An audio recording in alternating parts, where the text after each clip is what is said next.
Saya Erika Laudia Sertalina. Saya adalah Samsin. Saya sama-sama. Saya Zara Diva. Saya Neng Basma. Baik, selanjutnya presentasi dari kajian edisi. Di sini ada darah. Darah adalah cairan yang terdapat dalam tubuh yang berfungsi mengangkut zat-zat dan oksigen yang dibutuhkan oleh jaringan tubuh, mengangkut bahan-bahan kimia.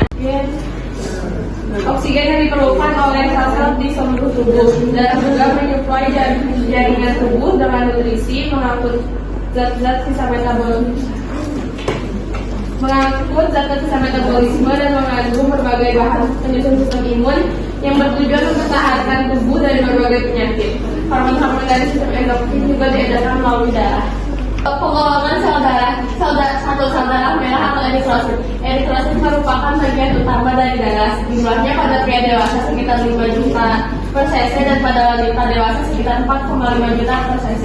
Bentuknya bikonkav serta berwarna merah disebabkan oleh hemoglobin atau mengandung protein, zat besi dan globin. Oksigen terikat pada HB ketika darah melewati paru-paru, kemudian eritrosit bergerak ke jaringan tubuh dan melepas oksigen yang selanjutnya berdifusi ke dalam sel tubuh. Lonjong dan berukuran 2 mikrometer, keping darah mempunyai umur hanya 8 sampai 10 hari. Secara normal, dalam setiap milimeter kubik darah terdapat 150 sampai 400 keping-keping darah. Trombosit memiliki peranan dalam pembekuan darah. Perhatikan skema pembentukan darah di bawah ini.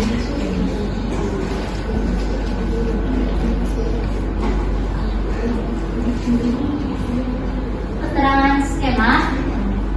Yang pertama, jika jaringan tubuh terluka, trombosit pada permukaannya luka akan pecah dan mengeluarkan enzim trombokinase. Kedua, enzim trombokinase akan mengubah protrombin menjadi trombin dengan bantuan ion kalsium atau Ca. Ketiga, protrombin merupakan senyawa yang dibentuk di hati dengan bantuan vitamin K. Yang terakhir, selanjutnya trombin akan mengubah fibrinogen atau fibrin.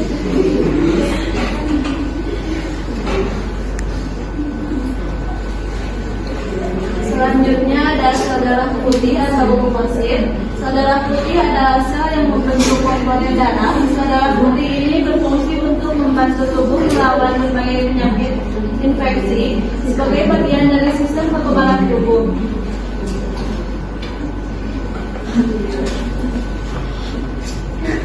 Sel darah putih tidak berwarna, inti dapat bergerak secara amyloid dan dapat menembus dinding kapiler atau diapedis. Dalam keadaan normalnya terkandung 4 kali 109 hingga 11 kali 109 sel darah putih di dalam sel liter darah manusia dewasa yang sehat sekitar 7.000 sampai 25.000 sel.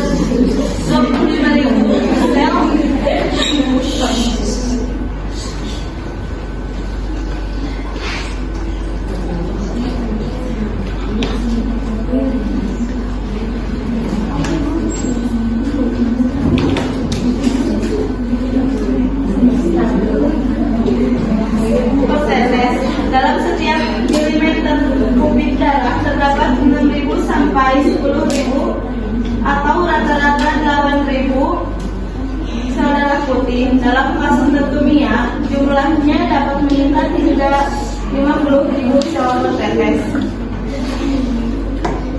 Di dalam tubuh, leukosit tidak berasosiasi secara ketat dengan organ atau jaringan tertentu.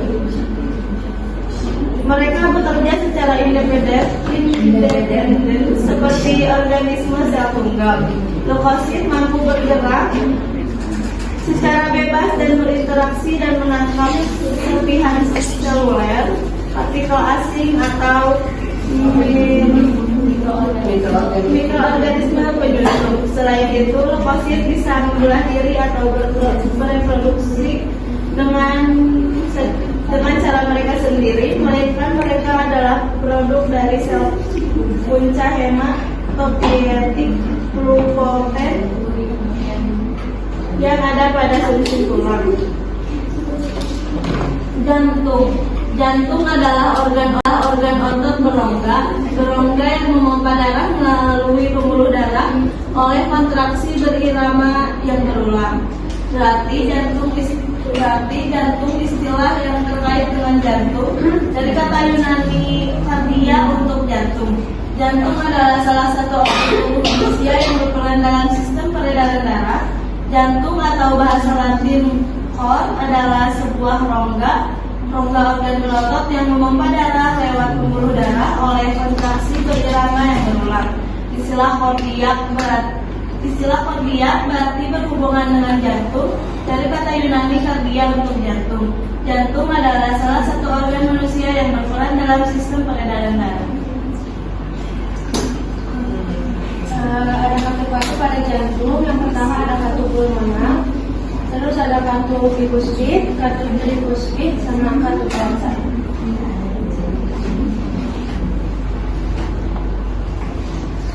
Selanjutnya fungsi jantung. Yang pertama memompa darah melalui pembuluh darah. Yang kedua memompa darah ke paru-paru untuk mengambil oksigen. Yang ketiga menerima darah dari seluruh tubuh. Yang keempat menerima darah beroksigen dari paru-paru. Yang kelima mencegah bercampurnya darah miskin oksigen dengan darah kaya oksigen. Yang keenam membantu membuang gas sisa metabolisme. Dan yang terakhir membantu mengukur jumlah darah yang dipompa dengan menghitung jumlah denyut jantung manusia. Pembuluh darah merupakan suatu bagian dari sistem sirkulasi yang mengalir darah ke seluruh tubuh. Terdapat 3 jenis pembuluh darah, yaitu arteri yang berperan untuk membawa darah dari jantung, kapiler yang berperan sebagai tempat pertukaran sebenarnya air dan bahan kimia antara darah dan jaringan dan vena, yang mengangkut darah dari kapiler kembali ke jantung. Pembuluh darah terbesar ialah aorta. Selanjutnya fungsi pembuluh darah. Komponen utama dari pembuluh darah: arteri, arteriol, kapiler, venula, dan vena. Memiliki beragam fungsi dalam menjaga tubuh tetap hidup dan sehat. Fungsi ini meliputi membawa darah dari jantung, mengangkut darah beroksigen seluruh tubuh, mengangkut darah dari arteri ke kapiler, menguras darah dari kapiler ke dalam vena, kemudian bertukar oksigen, karbon dioksida, air, dan garam antara tubuh dan jaringan sekitarnya. Arteriol juga regulator utama tekanan dan aliran darah. Kapiler juga mendukung dalam penyediaan jaringan tubuh dengan komponen yang diperlukan darah. Selanjutnya ada struktur pembuluh darah. 1. Tunika intima, 2. Tunika media, 3. Tunika adventitia, 4. Anastomosis arteriovenosa, 5. Kasta vasorum.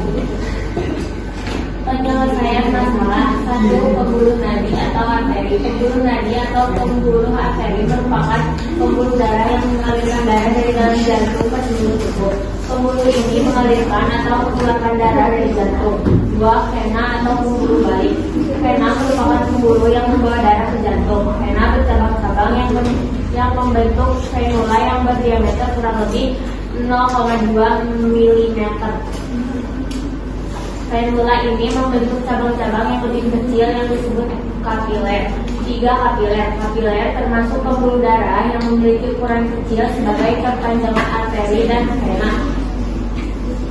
Kapiler akan saling berkaitan dengan membentuk percabangan yang rumit.